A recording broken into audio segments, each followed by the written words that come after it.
Next on Special Report, Fox News is live at the Coker Center in Columbia, South Carolina, where later tonight 10 GOP candidates square off for the Fox News First in the South presidential debate. If you're one of the minor candidates, or what you consider the minor candidates right now, how do you punch through it? One way to do that, of course, is to take on, in some way, one of the major candidates. Now, so far, that hasn't happened in any of these debates, really, on either side. I think Iraq will be a dominant issue. It's the issue of our era, and there's going to be a lot of questions about that. As Fox reports live from Columbia, South Carolina, demonstrators for all the candidates are out, proving to be a blockbuster night.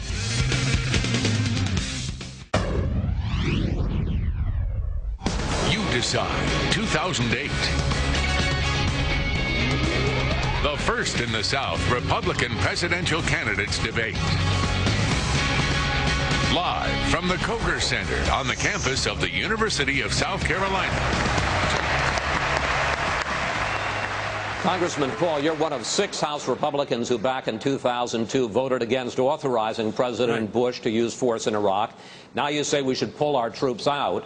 A recent poll found that 77% of Republicans disapprove of the idea of setting a timetable for withdrawal. Are you running for the nomination of the wrong party? But you have to realize that the base of the Republican Party shrunk last year because of the war issue.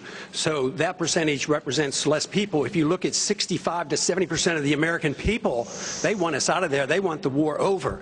In 2002, I offered an amendment to international relations to declare war, up or down, and it was nobody voted for the war. And my argument there was, if we want to go to war and if we should go to war, the Congress should declare it. We don't go to war like we did in Vietnam and Korea, because the wars never end. And I argued the case and made the point that it would be a quagmire if we go in. Ronald Reagan in 1983 sent Marines into Lebanon, and he said he would never turn tail and run.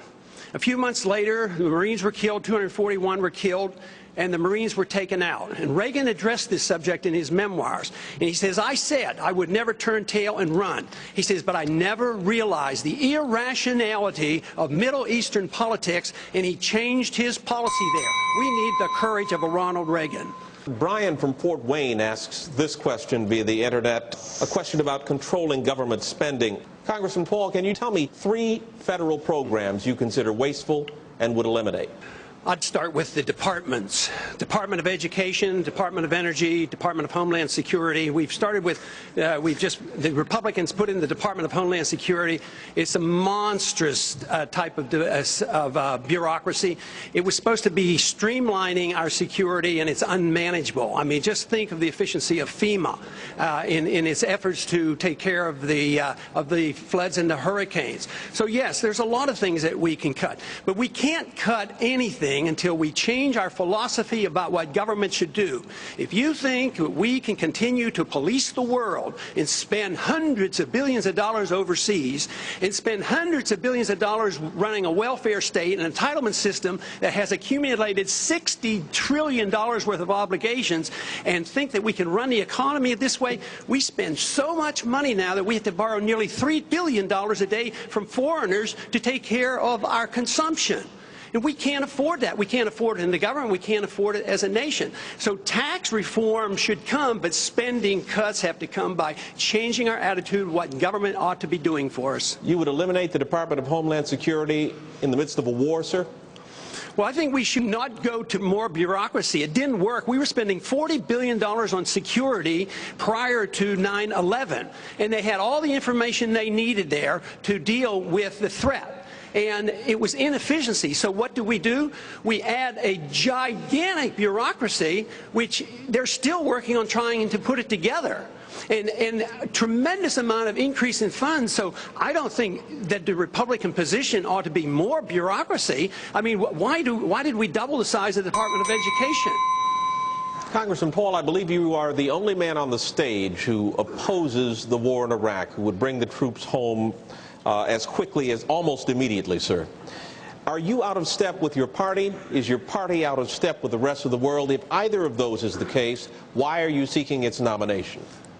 Well, I think the party has lost its way because the conservative wing of the Republican Party always advocated a non-interventionist foreign policy. Senator Robert Taft didn't want to be in NATO.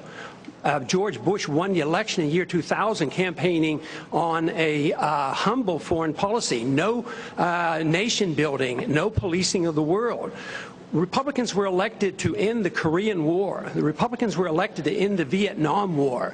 There's a strong tradition of being anti-war in the Republican Party. It is the constitutional position. It is the advice of the founders to follow a non-interventionist foreign policy. Stay out of entangling alliances. Be friends with countries. Negotiate and talk with them and trade with them. Just think of the tremendous improvement relationships with Vietnam. We lost 60,000 men. We came home in defeat. Now we go over there and invest in Vietnam. So there's a lot of merit to the advice of the founders and following the Constitution. And my argument is that we shouldn't go to war so carelessly. When we do, the wars don't end. Congressman, you don't think that changed with the 9/11 attack, sir? What changed? The non-interventionist policies. No, non-intervention was a major contributing factor. Have you ever read about the reasons they attacked us? They attack us because we've been over there. We've been bombing Iraq for 10 years. We've been in the Middle East. I think Reagan was right. We don't understand the irrationality of Middle Eastern politics. So right now we're building an embassy in Iraq that's bigger than the Vatican. We're building 14 permanent bases. What would we say here if China was doing this in our country or in the Gulf of Mexico? We would be objecting. We need to look at what we do from the perspective of what would happen if somebody else did it to us. Are you suggesting we invited the 9/11 attack, sir? I'm suggesting that we listen to the people who attacked us and the reason they did it. And they are delighted that we're over there because Osama bin Laden has said, I am glad you're over on our sand because we can target you so much easier. They've already now, since that time, have killed 3,400 of our men, and I don't think it was necessary. Wendell, may I make a comment on that? That's really an extraordinary